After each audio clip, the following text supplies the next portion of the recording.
Hello, everyone. Welcome to March's episode of Season 2 of the Historians Lounge. I'm your host, Gabriel Garcia, otherwise known as the Wandering Quill and the Wandering Scribe. Joining me today is yet another alumni from my Wandering Scribe podcast days. Now, if you remember last year, I had my guest on my YouTube channel discussing the Historians magazine.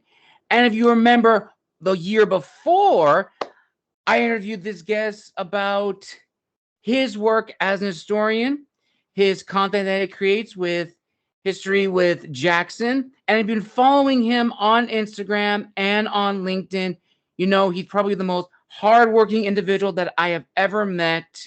Joining us all the way from the UK, my good friend and fellow historian, Jackson Van Uden. Jackson, thank you so much for joining us today. No worries at all, mate. Thank you very much for having me back on, and you're making me blush. You are making me blush. No problem, man. No problem. Now, for those that have followed Jackson, Jackson is, as I said, he's a hardworking individual. He's pumping out his content like no one's business. And he is heavily promoting his books, which are coming out, which all focus on the political history and the overall history of totalitarianism, political terror, and so forth, such as the people of Joseph Stalin during the Second World War and even before. And funnily enough, that will actually be today's discussion. So, Jackson, as a brief overview, what is political terror based upon the research that you have done on this topic? Yeah, so thank you very much for that great introduction. You made me sound like a really, really interesting person to meet at the pub. So quite a morbid fascination, really. So political terror is something that we have perhaps seen across the news. We have perhaps seen in pretty much every regime across history, and it is the violation of physical or personal integrity rights carried out by a state or its agents. So anything that violates your physical being, your personal rights, your rights to do something, your physical ability to do something, which the state, the government enacts through its various actors. So secret police, the police service, the army, all of those kind of things are the instruments of political terror, and political terror is something that's committed by governments. Fascinating. And when we especially look at political terror, especially like time frame of the 1940s and 1930s, it is really shocking, especially if you look at, of course, Nazi Germany and also the USSR under Joseph Stalin. And yet I also find it very fascinating because I know nothing of like political terror and sort of like the history of totalitarianism. And yet I've seen a lot of historians kind of like to say, how do we quantify, who is the worst dictator based upon the political theory? So in your opinion, Jackson, is that appropriate to sort of like quantify who is more worse than the other in case of Joseph Stalin and Adolf Hitler during the 30s and the 40s? Now, it's very difficult to talk about who is, as you just alluded to there, who is the worst, because they are very different experiences. They are very different regimes, even though they both fall under that tag that a lot of political scientists and historians call totalitarian or call authoritarian. They are still different experiences. One's communist and one's national socialist or fascist, Nazism. So there's a very different experience going on there. Now, discussing who's the worst, there is also different metrics and different ideas that we look at. So someone that I know his name completely escapes me now. I had it on the tip of my tongue and it's just disappeared. One political scientist talks about the idea of purposeful deaths, accidental deaths, and mass murder.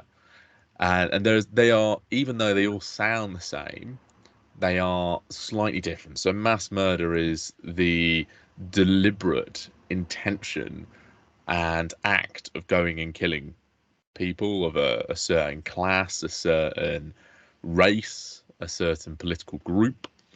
And then you have purposeful killings. So whilst you've not set out something like the Holocaust or set out your secret police to go and kill members of that group, you create the conditions to lead to the death of those people. So there's an event in Russian history, Soviet history, called the Holodomor, which was a deliberate. Some historians debate this, but it seems to be a deliberate act of creating a famine in Ukraine to purposefully kill Ukrainians living in Ukraine, because they are seen as having a different loyalty to the state, but it would cost a lot of effort to go and do that. And then you have accidental deaths, which, as we know, are things that just happen through state actions. So collectivization, the people who died through collectivization, not the kulaks, the political class that he deliberately killed, but the people who have died as a result of starvation through collectivization, are accidental deaths. So there's a fairly difficult way of saying who's the worst, because there's different conditions of which they committed that terror. And it's kind of like, speaking of terror, and especially talking about like Joseph Stalin, I've done a little bit of research on Joseph Stalin, sort of like his early reign, and from the offset, as someone that's like, again, I have no prior knowledge of like totalitarianism or like political terror history, but it then begs the question, like, when Joseph Stalin comes to power in the USSR, what sort of man comes with the idea that he's going to purposefully eradicate all his political enemies? And of course, some would argue, well, if he wants to rule with an iron fist, he has to take out his political enemies. Well, that is sort of like the one thing, and I'm pretty sure you would agree, Jackson, like from the political standpoint, he would do. But then to actively kill his own population, which some historians that I've researched would say makes no sense socially. What is sort of like the mentality in your research that you have found from like other political theorists that sort of like delve into the psychology of men like Stalin, who are like hardwired to do this? And do you suppose it may be because of experiences that Joseph Stalin or men like Stalin grew up with before they came into power? Or do you think it's, genuinely speaking, some people are just, I use this word loosely, loosely, naturally evil? Now, there's a lot going on there, and it's a very difficult thing to kind of look at, because you can't put yourself in the mind of Stalin. You can't know exactly what was going off in those rooms when Stalin was making those decisions with people like Molotov, Malenkov, and so on, Azov, Yugoda, Beria, and so on. So it's quite difficult to put yourself in that room, because we just don't have the primary sources. There was something that Stalin was very good at. He was very good at making sure other people signed the papers, so it wasn't just his responsibility. But he was also very good at making sure papers didn't say exactly what he was thinking. Right. So when we go back into archives, which at the moment are quite difficult to access for reasons we're not going to go into, it's difficult to get to the root. Now, there is something called an authoritarian personality, which Stalin is. Stalin does exhibit traits of being an authoritarian personality. But from my perspective, as someone who researches totalitarianism, and by extension communism, communism requires the adherence to its ideology. It's pseudo-religious in a way, and totalitarianism as well requires the total adherence to the ideology, but it also requires you to not have any other loyalties which might take away your loyalty to the regime, to the leadership. So when you have groups in the USSR that Stalin is dealing with, so like the kulaks or Right. Ukrainian people, he is viewing them through a lens of which he requires a total adherence to Stalinism and to the USSR. But these are groups which have a split loyalty. They are loyal to, in the case of the kulaks, they are seen as being a bourgeois class. They are seen as being part of capitalism. Therefore, they are seen as having a loyalty towards the capitalist ideology and having a loyalty towards money. Meanwhile, the Ukrainians are seen as having a loyalty towards their own culture, their own country, their own independence. Right. And by committing this terror to remove what he sees as a threat, he is removing the chance for anyone to have any split loyalties, so that everyone is adhering to what the Soviet Union is saying, what Stalin himself is saying. Fascinating.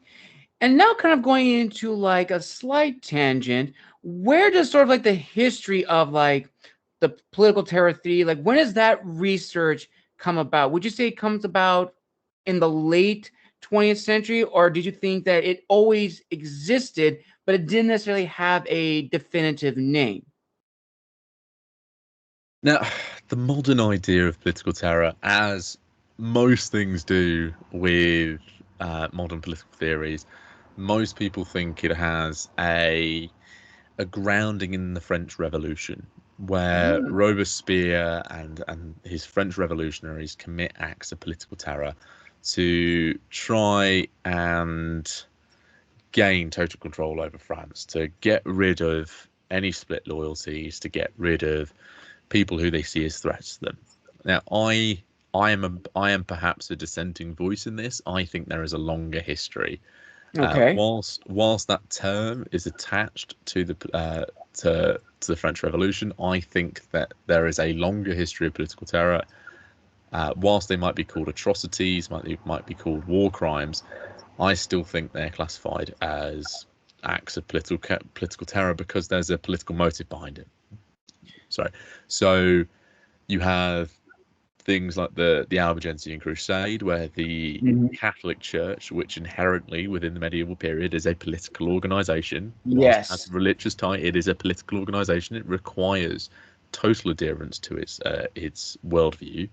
It is systematically working to eradicate people who represent a threat to its totality. So the Cathars in the Albigensian Crusade, they are victims of political terror against the Catholic Church. They are seen as a threat to the Catholic Church. Back in England, medieval England, Norman conquest England, the North, which has risen up against William I, is seen as a political opponent to William I, and he commits acts of political terror, the harrowing of the North, mass murder of people in the North, the ploughing of the salt into the land against people in the North to protect his power, to protect his throne, and to prevent them rising up by committing acts of terror against them. And then you have numerous examples in the ancient world, particularly in Rome with Diocletian's persecutions of the Christians, and Sulla's list, the prescriptions that he had against people in Rome who he saw as a threat to Rome. So political terror has a long history that is not just isolated to the French Revolution onwards. There are examples of it beforehand. It's just that they are understood in a different way. That's actually good that you brought that up, sort of like the history, because for me, I've always found it's kind of like a teeter-totter when bringing in modern day political theories or modern day theories and then trying to apply it to like the ancient and medieval world from our understanding, which is beneficial in of itself. But one could also argue and should argue that we should also be in mind of what is happening at that world at that time, be it classical antiquity or medieval, and how our understanding of the atrocities that we're seeing now may not totally apply to the time. And I'm actually glad you brought up the point of like Diocletian, William I, the Albigensian Crusade, and also some could argue the Reconquista in Spain with the Spanish Inquisition. So I guess sort of like another question is, what is sort of like the benefits and dangers of applying too much of like the modern theories to the ancient and medieval world? And do you feel that in some ways, if abused, it can sort of limit or deter or even abolish the meaning of political terror and give it a different definition? I think there's two answers to that really. One, it's inherently useful to apply these terms back and say, look, this is political terror because it's doing X, Y, and Z, and it includes X, Y, and Z. However, as we have with a lot of political theories and examples of historical uses of them, Right. the people there didn't understand them to be so, and in some cases they were common practice. So going after a battle and executing key leaders, or having repercussionary actions of executing leaders of rebellions and so on, Right, might be seen as a political terror act against those people, but it's common practice. Meanwhile, now that might be seen as political terror, but that was common practice then. Right. That's why I bring out I just used exceptional circumstances, exceptional events to support that. So the harrowing of the North, while similar things had been done, that was an exceptional event due to the scale of it. Right. The Battle of Towton, whilst not, if we use the example of war crimes, yes, people were executed after battles, maybe a war crime, but the scale of the destruction, repression, and deaths immediately after the Battle of Towton, within the Wars of the Roses, was exceptional. The fact that the river ran red with blood, yes, is exceptional. So there are exceptional events which you can relate to things, but I'm also very careful in what I apply this term to. Like whenever I hear people apply the term totalitarian to regimes prior to the 1920s, I get so annoyed because it's a sui generis term. Right. It's historically unique. It requires a vast amount of technology to uphold it. Therefore, regimes like Rome, like Greece, and so on and so on, cannot be totalitarian because they didn't have the technology to be so. So, yeah, it's within those frameworks, which can be quite tight, but seeing what you can use and what examples you can use to educate people about the past. Yes, and I completely agree. And I always think, I'm sure you agree, we always have to be careful like what terms we apply to the ancient and medieval world, especially in the modern era, because if we use a term willy-nilly, to use it lightly, every historical society, every empire would be considered totalitarianism, a dictatorship, committed mass crimes. And there were heinous acts of murder and terror in the ancient medieval world. However, to be classified, as you said, as political terror or political murder, there has to be, some exceptions that truly demonstrate, okay, this is not typical of the time. This is truly, something worse. And I think kind you of make a leaning great into point there, Gabriel. Sorry, I think you make a great point there as well about the use of it. When you have terms which have a weight, which have a historical weight, such as totalitarian, due to the people who have survived Nazi Germany, survived Maoist China, survived Stalinist Russia, there is a weight to that. But unfortunately, it becomes a byword for regimes that we don't particularly like, with an ignorance of the weight. It becomes a colloquialism for quite a strong country, strong leader, who acts a bit in a way that he shouldn't be doing, possibly killing people. But there's complete ignorance for the vast scale of the people who are murdered and the level of repression, which is something that, like I said, just irritates me. Because when you see dictatorships in Africa labeled as totalitarian, whilst there are a couple, dictatorships in Asia, on South America, labeled as totalitarian, they are exhibiting hallmarks and traits. But there is a difference between something being authoritarian and being totalitarian, and there is even some discussion whether the term which I don't agree with, whether the term totalitarian is even Right. applicable to the 21st century.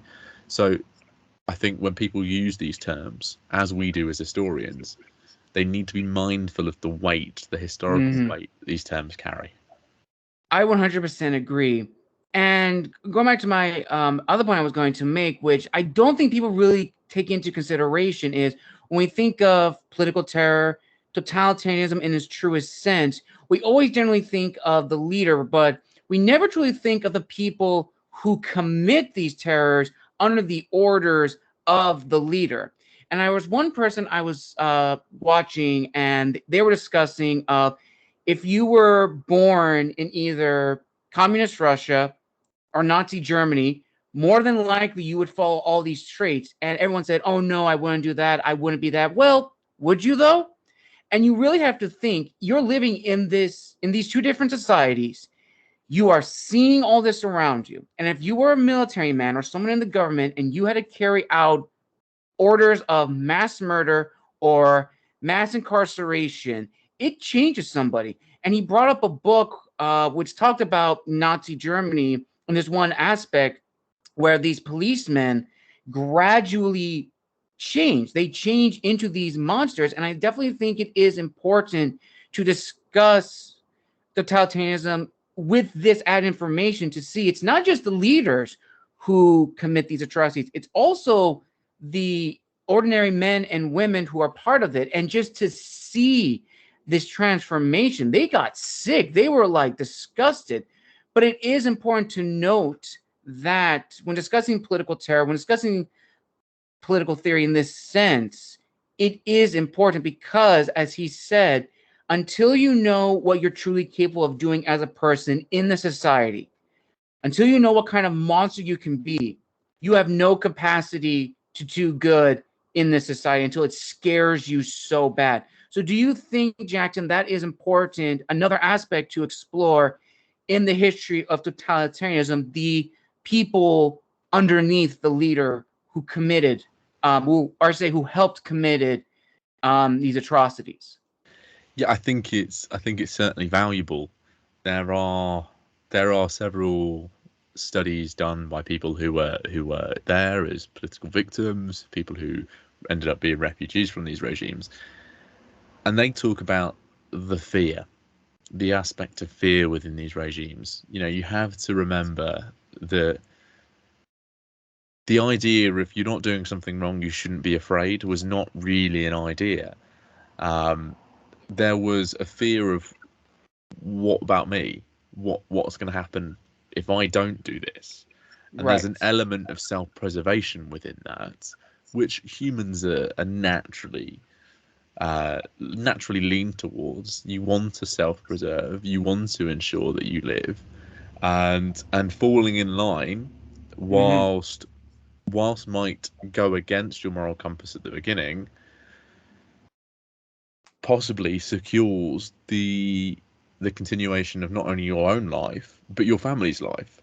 Right. It's not just a individual thing within Mm-hmm. these regimes. There are stories of not just the person who has committed the political crime being executed and being killed. It's them and their whole family, and Yes. sometimes to the second and the third degree. Sometimes Mm-hmm. their friends and their connections and their colleagues would also go. Yes. There's a great example in North Korea where there was one person who committed a political crime under Kim Jong Il Mm-hmm. in the early days of Kim Jong Il's reign, and 8 degrees of that family ended up facing some form of political terror based on the actions of one person. So sorry, I'm moving my chair. When you look at these regimes and you think, why did Mm-hmm. they do it? Why did these people commit these acts of terror? There's a self-preservation element there, but also, as you said as well, they are surrounded by it. Some of these people grow up in these regimes. You think Mm-hmm. Stalin was leader of the Soviet Union from the 1920s to 1953. The Soviet Union was 1917, 1918, Mm-hmm. till the end of Stalin's, reign in 1953, there is a generation or two who have gone from being children, being brought up within that system, being fed propaganda throughout that system, who ardently believe what Stalin's education system has told them, and Right. therefore they listen to it, they follow it, they adhere to it. There are stories of children. There are stories of children having turned in their own parents for not following what the regime tells them to do. So that, yes, like I said, there's an element of fear, but there's also an element of falling for the propaganda. Yes, definitely. And it is really important to like really study that aspect because I've always found it so fascinating. I was actually working with an individual who was actually learning about the early history of Nazi Germany and talking about almost like what you said with Hitler creating his own program, especially in the school system, where all the students had to follow a state mandated curriculum that he and his subordinates approved of. And you had to dress a certain way, your hair had to be a certain way, you had to learn these things that were approved by the Nazi regime.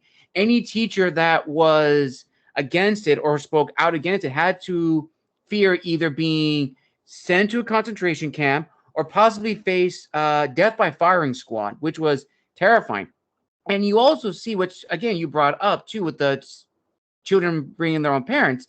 There were students who brought in their own teachers and had this sense of authority, which I don't think people really take into consideration when you tell a child in these circumstances that it is your job to call out the traitors, those that are against the regime. When you give a young person unrestrained power, they learn easily what they can do. And it is terrifying. And when I read that, I was like, holy mackerel.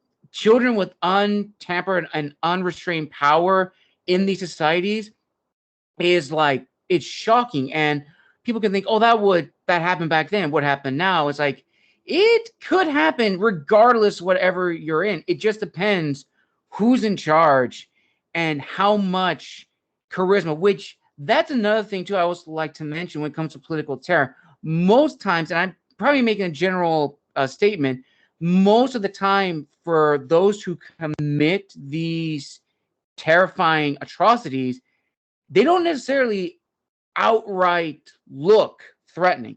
They may be just a charismatic individual that has a way of swaying public opinion. Now, again, I use that term very loosely, listeners, because you do have individuals that are probably the most scariest individual you do not ever want to offend. And then you have those that are just charismatic, and the way they have with words, it just influences people. So, and I guess that kind of leads to another discussion is what is also sort of like the dangers of like stereotyping the physical traits of someone who is this political monster, because I'm sure you could have some thought, Jackson, that the general public will think of like, oh, this person who has these features, this personality, and 50-50, again, as I say, that's not necessarily the case. Yeah, I think we have this image of this big, tall, built, scary person, very similar to the medieval king, who we think is a tyrant, who we think is the dictator, who we think is the person committing these atrocities. And to a certain extent, within the medieval period, a king, to be strong, had to look like that because it was all Right. about image. It was all about image for a medieval king.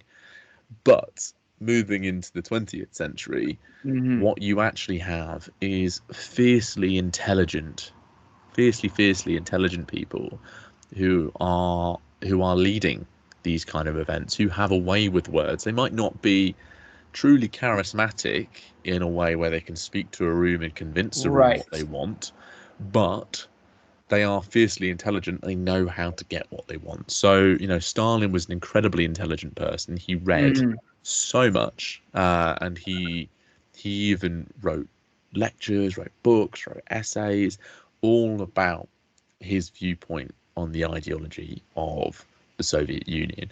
Mao was a librarian. Mao was fiercely intelligent. So you have intelligent people who understand how people work, and they understand how to get what they want, but they also understand how to circumvent certain issues that might arise. So when it Right. comes to the Maoist period, and Mao realizes that his government, the CCP, isn't quite doing what he wants them to do. He instead reaches out to the students, reaches out to the population, and says they are not fulfilling my work. Or loosely, this is not verbatim, but he reaches out to them and says this is not what I want. This is not what I've said should happen. And you have the Cultural Revolution, where you have Yes. young people rising up, doing as Mao has told them, so that Mao can re-establish his control over China. You have Stalin recognizing that Trotsky is gaining power. Trotsky has a remarkable amount of supporters, and sorry, I've got a bit of a cough. You're good. He notices that Trotsky is popular, gaining a large amount of supporters, and he manages to manufacture a situation to get Trotsky out. And he changes his policies afterwards to remain popular. They resemble some of the policies that Trotsky had, but he manages to maintain that popularity, manages to maintain that support. And he does the same with a young man called Kirov, who I'm pretty sure his name's Kirov, who he allegedly, there is no concrete proof, although we think Stalin did it, allegedly manages to fix the vote so that Kirov doesn't get power and has Kirov assassinated. So these are fiercely intelligent people who know what's going on, know how to deal with situations, and they know exactly how to work themselves out to have the best possible outcome. Right. And this is all like really, really fascinating to me. And it truly does explain like a lot of different avenues. And that kind of leads into like another thing I've been thinking of is when people imagine, as we've talked about totalitarianism and political terror, we generally kind of link those two together. But in your honest opinion, Jackson, can political terror exist not solely in a totalitarian state? Can any society in history enact political terror? Yes, so political terror can exist without totalitarianism, but totalitarianism cannot exist without political terror. So part of totalitarianism is it requires a secret police, someone to maintain the order, someone to make sure that there's no split loyalties to the regime. Right. But political terror can happen in any regime. So, as I was saying, it's happened in ancient regimes. It can happen in medieval regimes. During the post-war period, you have authoritarian regimes committing acts of political terror, but you also have so-called democratic regimes perpetuating political terror. So today I've been looking at the Greek Civil War after World War II, and you have a red and a white terror in the days afterwards, where the white terror is the democratic forces supported by the Americans and the British committing acts of political terror against communists who they are fighting against at that point.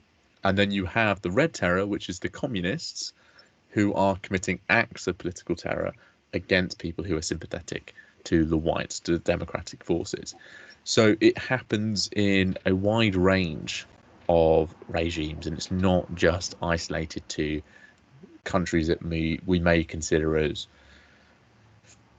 authoritarian, as totalitarian. It also happens in democratic states as well.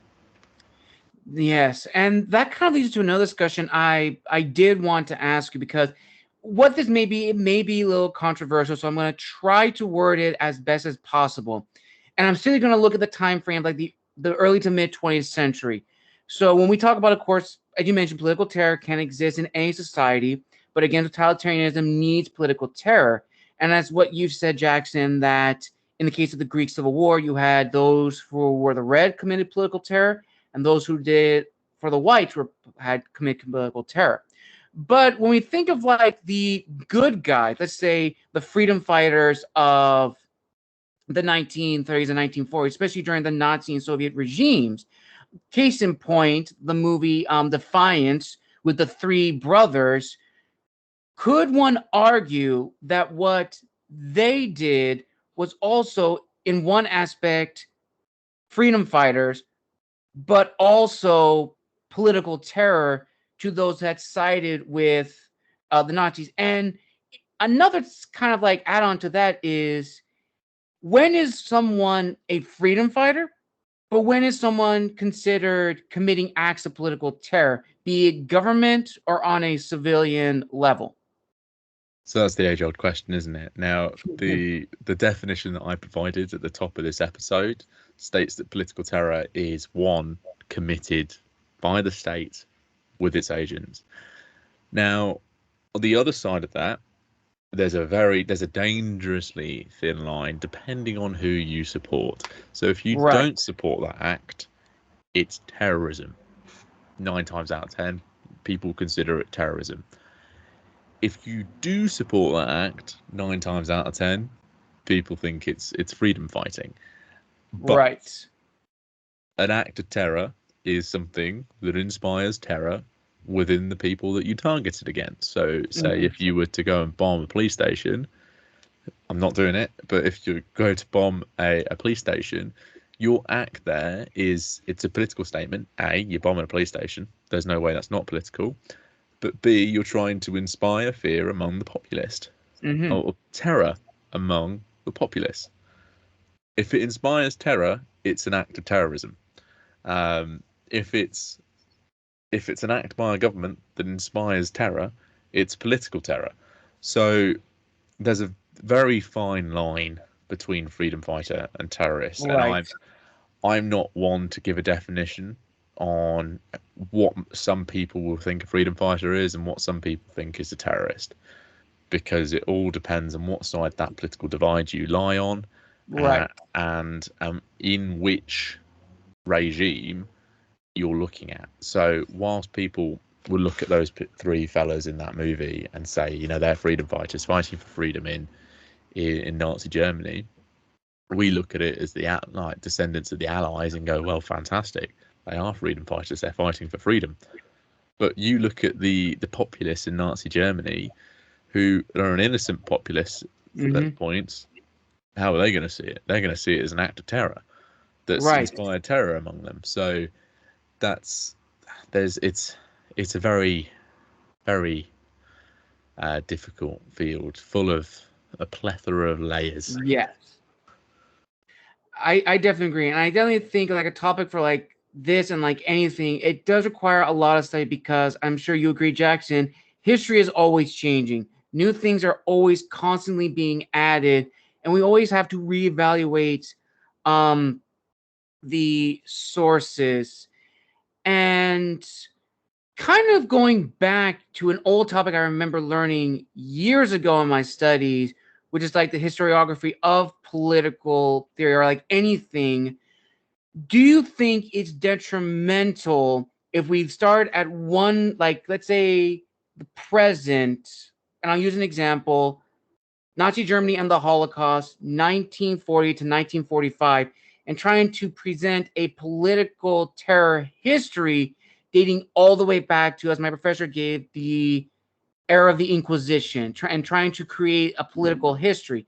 Do you feel that in that regard, that is sort of like a bad way to explore political terror and like totalitarianism? Because since you're going backwards, you can choose, in theory, avenues that you want to create your own timeline, as opposed to starting in the past.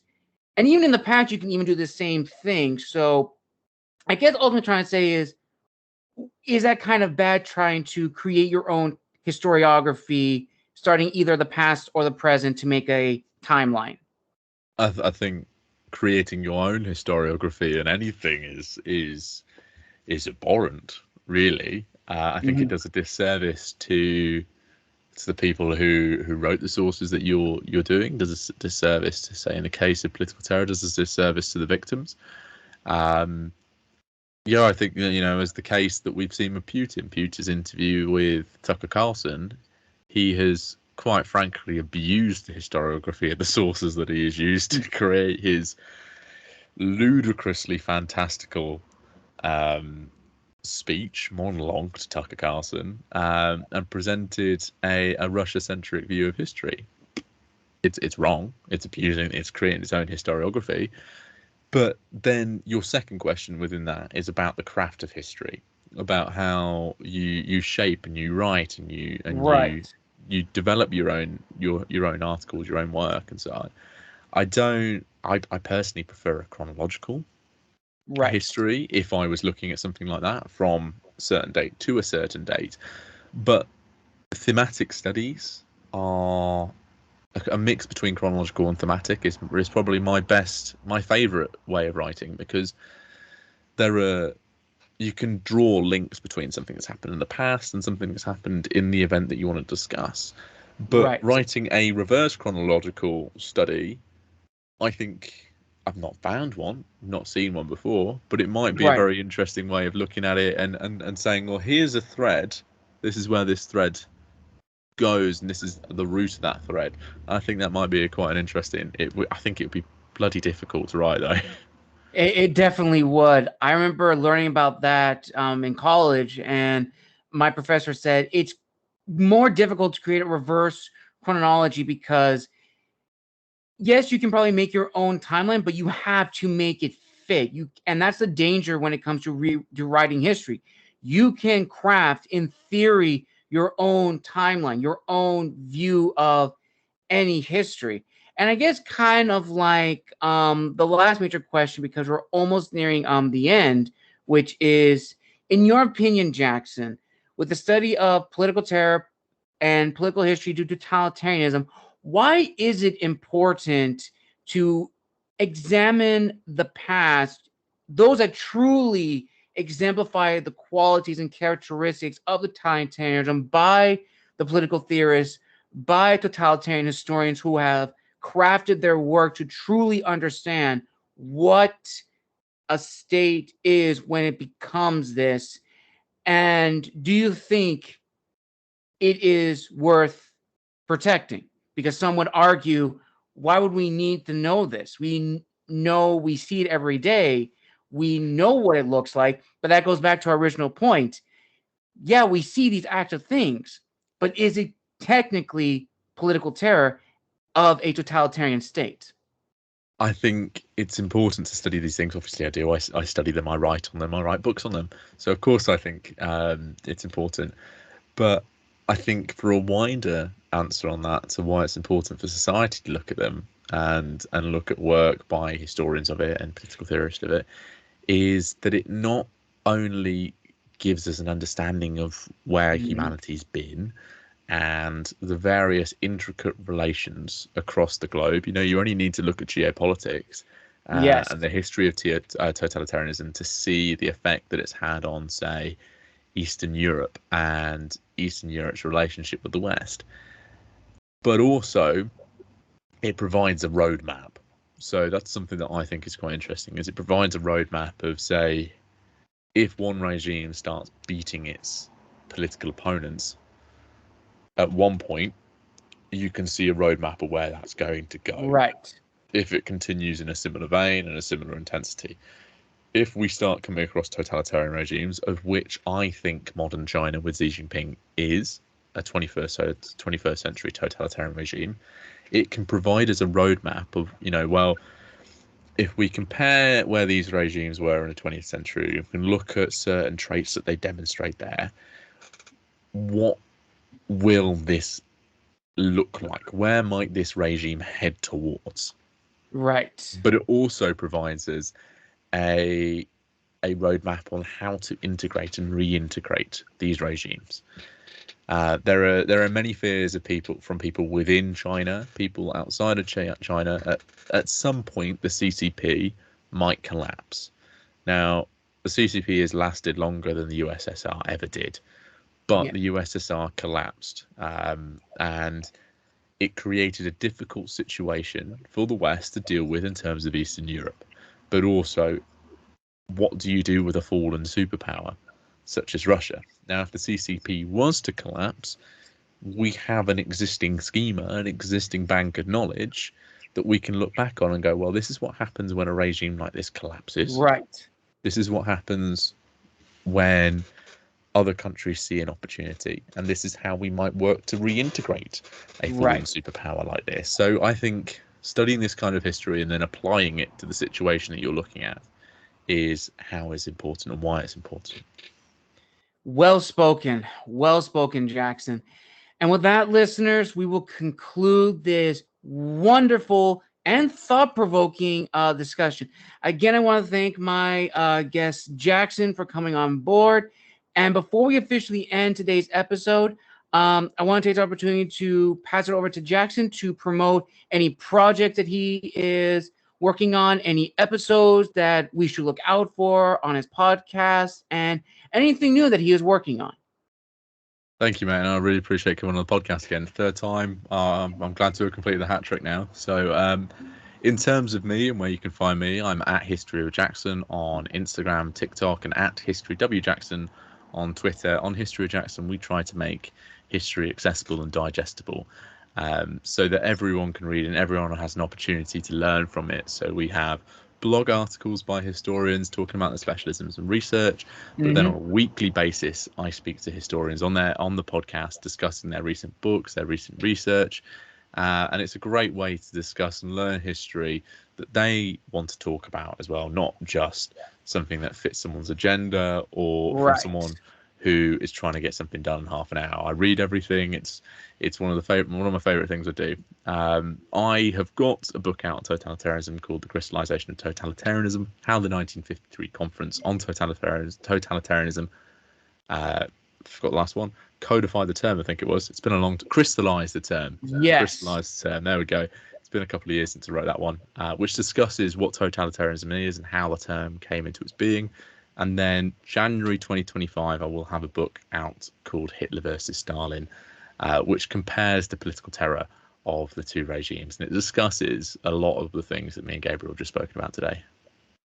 And I will link all those down below in the description. I urge you all to go and check out Jackson's YouTube, his website, his podcast, everything. And if you want to check out the very first meeting me and Jackson had, I will link the original episode down below.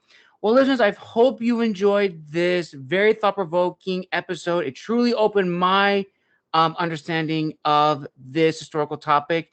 And again, I want to thank Jackson for coming on board. He now holds the record of appearing 3 times on the show. Let's see if someone else can dethrone him. And with that, listeners, I hope you enjoyed. Be on the lookout for my other guests coming soon this week and later in the month. And if you're following my newsletter, please check out my other guests that I've had previously. And one last thing I do want to mention, this month will mark the 1st anniversary of the gathering. So I'll be doing a special episode. You can comment on that newsletter, any questions you may have about the book, the characters, the process, how I came about it, and so forth. And I'll be doing a special Q&A episode on the 25th. So until then, this has been the Wandering Scribe and the Wandering Quill signing out.